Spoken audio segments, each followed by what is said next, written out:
નમસ્કાર કલમ યુદ્ધ સમાચારની સાથે હું છું આપની સાથે પાયલ બામભણિયા। તો જોઈએ આજના મહત્વના સમાચારમાં। કેશોદ હિન્દુ સ્મશાન ખાતે મૃતાત્માઓના અસ્થિને પુષ્પાંજલિ કરતા સદગતના પરિવારજનો। કેશોદ ખાતે માનવ સેવા સમાજ ટ્રસ્ટ દ્વારા વર્ષમાં 2 વખત ચૈત્ર માસમાં અને ભાદરવા માસમાં હિન્દુ સ્મશાન ખાતે એકત્રિત થયેલા મૃતાત્માઓના અસ્થિનું વિસર્જન હરિદ્વાર ગંગાજીમાં પીડદાન સાથે શાસ્ત્રોક્ત વિધિ કરી વિસર્જન કરવાની સેવાકીય પ્રવૃત્તિ છેલ્લા 25 વર્ષથી સ્વખર્ચે કરવામાં આવે છે। કેશોદ હિન્દુ સ્મશાન ખાતે અંતિમ વિદાય આપવા મૃતાત્માઓના અસ્થિનું પૂજન અર્ચન કરવાનો કાર્યક્રમ યોજવામાં આવ્યો હતો, જેમાં ધારાસભ્ય દેવાભાઈ માલમ અને કેશોદ નગરપાલિકાના પ્રમુખ મેહુલભાઈ કુંડલિયા દ્વારા દીપ પ્રાગટ્ય કરી મૃતાત્માઓના અસ્થિના કુંભને હાર પહેરાવી અબીલ ગુલાલ કંકુ ચોખા સાથે પુષ્પાંજલિ અર્પણ કરી અને મોક્ષ પ્રાપ્તિ માટે પ્રાર્થના કરી હતી।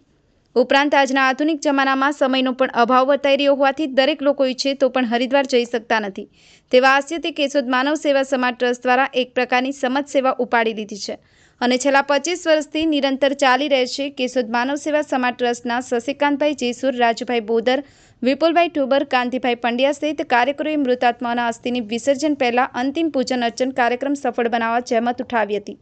હર્ષ બરડા, કલમ યુદ્ધ સમાચાર, કેશોદ।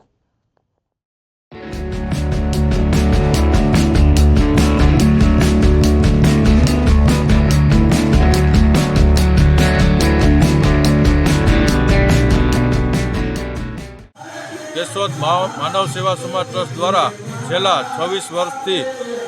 કેશોદ સ્મશાન પર કેશોદ તથા આજુબાજુ વિસ્તારના જે સ્વજનો ઓફ થઈ ગયા હોય તેના અસ્થિ સ્મશાન પર એકઠા કરી અને વર્ષમાં 2 વાર હરિદ્વાર મુકામે ટ્રસ્ટના સભ્યો દ્વારા સ્વખર્ચે પિંડદાન કરી અને જે આપણા હિન્દુ ધર્મના શાસ્ત્રોક્ત વિધિ કરવામાં આવે છે,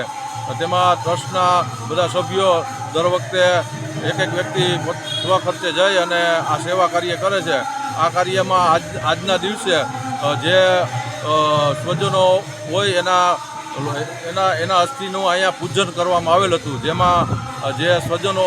ઓફ થઈ ગયા હતા એ લોકોના બધા પરિવારજનો ઉપસ્થિત રહ્યા હતા અને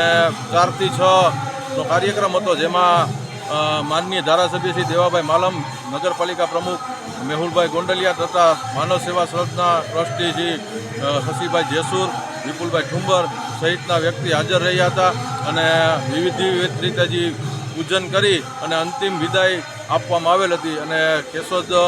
રામધૂન મંડળ દ્વારા રામધૂનનું આયોજન કરેલ હતું। દરેક વધારેલા સ્વજનોના